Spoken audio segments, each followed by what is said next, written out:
on a sûrement trop confondu vin et n'importe quel alcool. Aujourd'hui, quand un jeune boit une demi-bouteille de vodka avec du jus d'orange en 2 heures un vendredi soir, réellement il se fait du mal. Je pense qu'il n'y éprouve aucun plaisir. Donc c'est une addiction, et à partir du moment où il en a pris l'habitude, c'est difficile d'arrêter. C'est une addiction très dangereuse.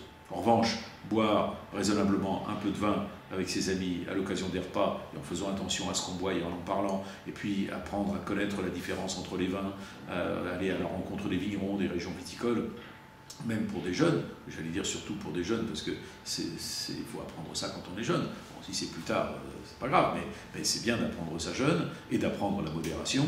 Je pense que c'est un moyen d'enrichir sa culture, d'être mieux en contact avec l'environnement, et de découvrir un produit qui est d'une richesse culturelle aussi grande que la musique ou la littérature. Alors, vendredi 27 janvier, à la Société de Géographie 184, boulevard Saint-Germain, dans le 6e arrondissement à Paris, se tient un grand colloque organisé à la fois par la Société de Géographie et par l'Académie du vin de France. C'est un colloque joint sur le thème « Pourquoi aimer le vin ?» et qui va essayer d'aborder l'ensemble des problèmes liés à la consommation du vin et en particulier de répondre aux questions qui se posent autour des limitations, voire interdictions qui sont aujourd'hui de plus en plus fortement exprimées par le législateur et donc qui visent à établir une sorte de prohibition ensemble. Donc on va aborder la question sous un angle positif en essayant de dire pourquoi le vin n'est pas une boisson fermentée ou alcoolisée comme les autres, c'est une boisson de culture avant tout, qui a beaucoup de bons effets lorsqu'il est consommé avec modération, et évidemment des effets fâcheux lorsqu'il est consommé à l'excès, comme toute boisson fermentée. Mais face aux excès que pourraient commettre certains vis-à-vis de la consommation du vin, la réponse n'est pas la prohibition, la réponse est l'éducation, c'est ce qu'on va essayer de montrer, donc en abordant à la fois les questions religieuses au départ, les questions juridiques, les questions philosophiques,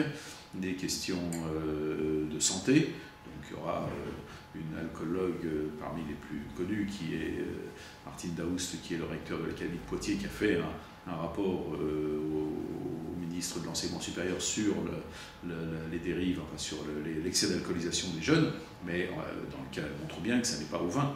Les jeunes alcoolisent, c'est aux alcools forts. Il y aura bien sûr le cancérologue David Kayat, qui est notre confrère de l'Académie du vin de France. Et puis on abordera l'économie avec Eric Orsena, la littérature avec Bernard Pivot, les questions historiques que j'aborderai, mais qu'abordera aussi François Bujon de l'Étang, ancien ambassadeur à Washington, qui a étudié les effets de la prohibition aux États-Unis dans les années 20 et les années 30.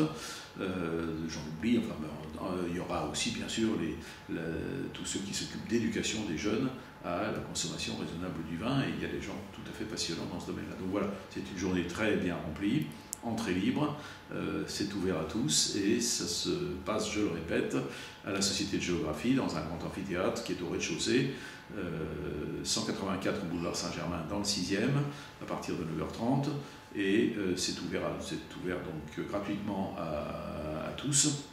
J'ajoute que c'est tout près du métro Saint-Germain-les-Prés, pour ceux qui le boulevard Saint-Germain est tellement long qu'il faut le préciser.